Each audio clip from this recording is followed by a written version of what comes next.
I'm back in the brew room, which means you're back in the brew room. So, today, I have a boil taking place. I'll talk to you a little bit about kettles, boiling, show my chiller, and I'll show you this new toy, which is super cool. Drill attachment whirlpool majigger. Super excited to try this out. I've been whirlpooling manually, and this is going to make life much easier for me. Should improve the quality of the beer. As you can see, or maybe you can't see so good. Anyway, there's a vigorous boil taking place in here. There you go. It's boiling like you wouldn't believe. Or maybe you see it right now and you believe it. So, kettles. This is a 30-gallon kettle. It's got a temperature gauge on it just for fun. You don't really need one on a boil pot because when it's boiling, it's boiling. Based on your altitude, you should be able to figure out what temperature it is when it's boiling.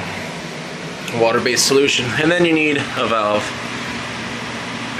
3-piece valves are better if you can take them apart. You just get better cleaning out of it. That sort of thing. So you want to size your kettle about 20% or more larger volumetrically than the batch you're going to make. So I've been really pushing this system to try to get 25 gallons into the fermenter, and I've just about done it. This one I should be good. I've been working on my sparge water and my mash profile to try to get the most out of my ton, that sort of thing. So anyway, this one's 30 gallon, and my pre-boil was about 29 gallon. So this is going to boil away. You want to boil for at least 60 minutes. If you're going to do a Pilsner or lighter beer, you want better clarity, you're going to want to boil it for a little bit longer, 75 minutes or 90 minutes. So this is already boiling pretty vigorously, and I've added my bittering hop, which is your first addition. You want to do it earlier in the boil. Some guys first wort hop, and you can add your hops as soon as you're getting your wort into the kettle. Some guys even put it into the mash. It's called a mash hop, and you can mash in the fermenter after everything's said and done. It's called a dry hop. So some guys also call this wet hopping. My method I use is just a clamp and a nylon sack. I really don't want to drop that in there. Anyway, so I just clamp that on, and there it stays. I've seen guys use hop spiders and different Blickman stuff, and it all seems very expensive, and I'm most bang for my buck kind of guy. I get things on sale. This works. I've never had any issues with it. The nylon sacks are easy to clean, so they're reusable, and the clamp is cheap. I've seen guys do PVC setups with all kinds of different stuff for hopping, and this works fine for me. Some guys might tell you that they want the hops right in the middle of the boil, but with the convection current and the heating, it really doesn't matter where you put it, in my opinion. Some purists might want to argue that with me, but that's fine. So anyway, I'm going to let this boil. This one's only a 60-minute boil because this is just an ale. It's a Simcoe IPA. It's a smash, actually. Single malt, single hop beer that I've made several times before, and I really enjoy it. So this is going to be a 60-minute boil. So 60 minutes total boil. 50 minutes in, I'll add my Irish moss, my fining agent, and then I'll also sanitize and add my chiller. Now I'll just plop this right into the boil. As you can imagine, that's very heavy. So I have it on a little cart with rollers, even with the burner, so I can continue to boil. I'll pull it out from under the hood a little bit, just to get the chiller back in, or into the boil, and I'll push it in. I'll make another video, the tutorial of my kettle when it's empty, or maybe just add it to the end of this video. But there's a trub dam that I have in there. So once I do that, I also have an aroma hop, which is the same Simcoe hop, at flame out. So as soon as I start to chill, the chiller will already be in there, be in the boil, it'll be sanitized. As soon as I turn the burner off and start the chiller up, that's when I'll add the other addition of hops. I have another clamp and another nylon sack because I'm starting to use a lot of hops for this system. I've had hop bills that are over a pound for a batch, so it's good to divvy it up, I find, rather than having it all in one big sack. the stuff in the middle is really not gonna get into the beer that well. So it's nice too to have fresh surface contact with the aroma hop. And the idea is that you boil and you get the alpha acids. The point of boiling is not only to sterilize, but the main reason that you want to boil is to get your original gravity up. You're boiling away water, it's evaporating out, you're losing volume, but you're also condensing those sugars that are fermentable. So you get a stronger beer that way. Technically you could make a beer without boiling, but I think you'd have some preservation issues.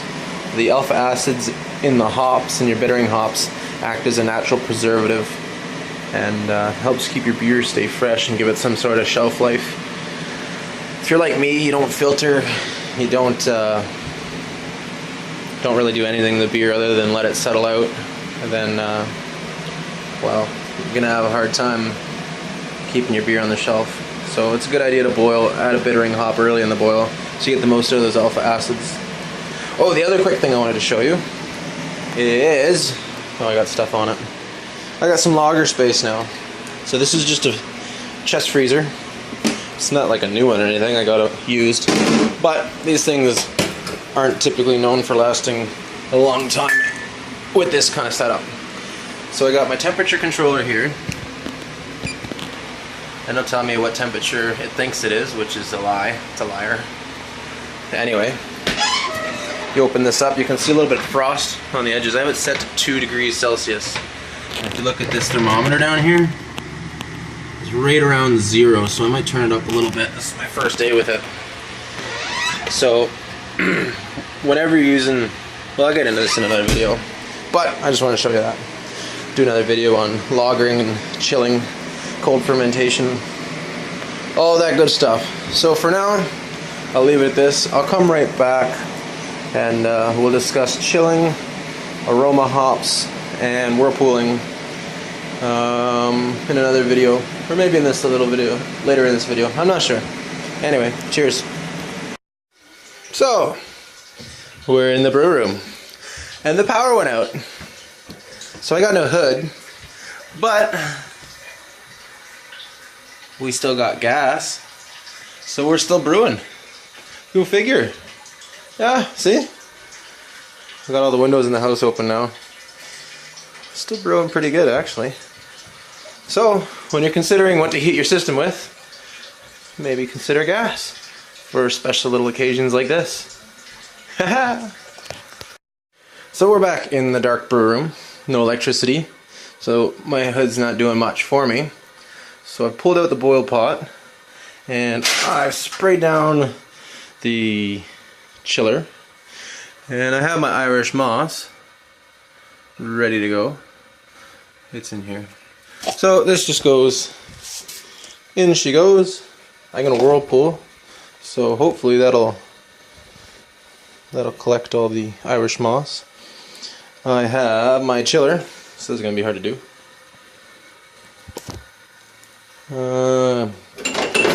Yeah, it's gonna suck. Oh well. And this just goes right in. Woo! Now it's already been sanitized and sprayed down. There is probably still some water in it from the last time I chilled something. So you're gonna see that coming out here soon enough. If there is residual water in there, it'll start to boil as well. So I'd like to put this end in the floor drain. So if it does start going, you can start to see it there. This is the hot side here. It'll start spitting soon. So in 10 minutes or so, what I'm going to do is I'm going to sterilize my whirlpool stick. I'm going to have to get my cordless drill because the power's out. But that's okay, I think, unless it's the apocalypse, in which case, good luck watching this on YouTube. And then, so what I need to do is I have my other pellet hop edition, my aroma hop. That's not it. Here it is.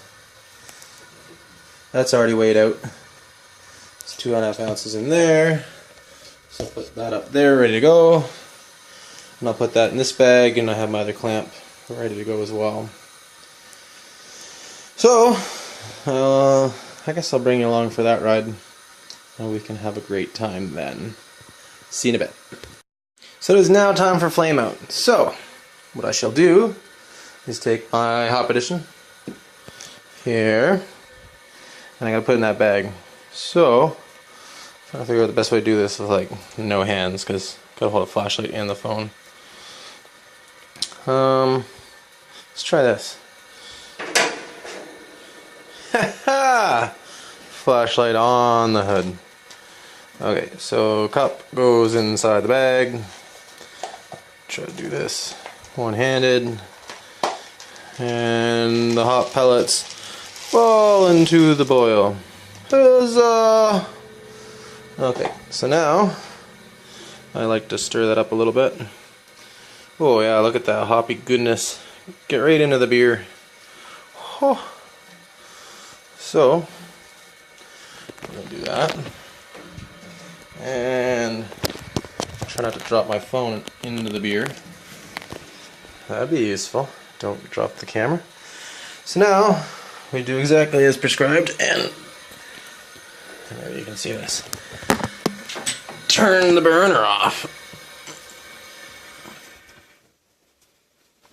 So now, we do not have a flame under the pot.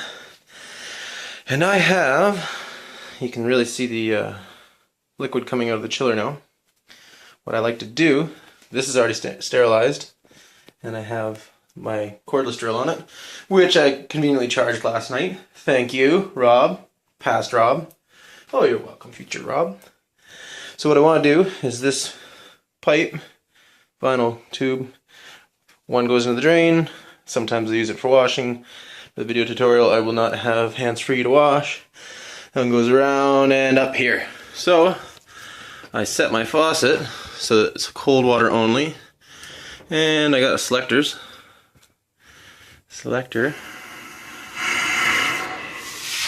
cold water.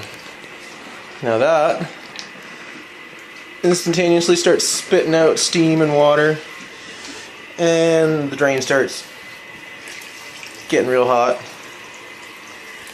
So I am going to quick chill. Generally, before, what I've been doing is stirring manually to promote surface area over the chiller of the hot wort. You can see it's pretty violent reaction, really. A lot of cold water going through it. I can feel it with my foot. It's very hot. I can see steam coming out of my drain. Maybe I can't. Generally I can. And so what I'll do, normally I stir it by hand. I'll stir it with this, because this thing's fancy. My new tool. New brew toy. So I should be able to clear the hot bags, make sure that's not getting impacted. And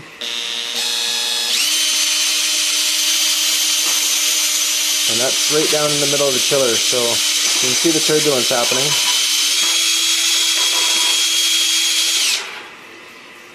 Make sure that those clamps don't let go. Ah, good. I caught the sack of the aroma hop, and I want to make sure that gets out of the way, so I'm going to clamp it a little further away. My first time using this, and I'm using it with one hand because I'm trying to show you fine folks what it's all about. Okay, let's try this again.